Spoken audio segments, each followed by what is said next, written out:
হুদহুদ প্রবেশ করল জানালা দিয়ে। চিঠি রেখে গেল রানীর বিছানার পাশে। কেউ টেরই পেল না কিভাবে এলো এই রহস্যময় বার্তা। রানী বিলকিস চিন্তায় পড়ে গেলেন, এত নিরাপত্তা ভেদ করে কে পৌঁছালো এই চিঠি? কি ক্ষমতা তার!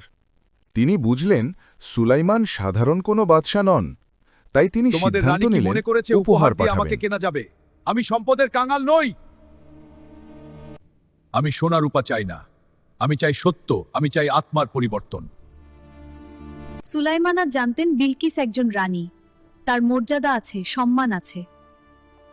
তাই তিনি আদেশ দিলেন দরবার সাজাতে, ফুল ছড়িয়ে দিলেন, সুগন্ধি ছিটিয়ে দিলেন।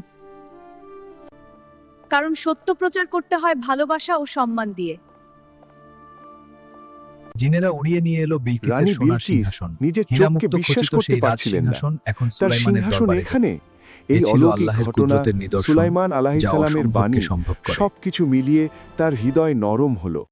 তিনি বললেন, আমি আল্লাহর একত্ববাদে বিশ্বাস করছি। সেদিন একজন রানী খুঁজে পেলেন চির শান্তির পথ। অন্ধকার থেকে আলোয় ঘিরে এলেন তিনি।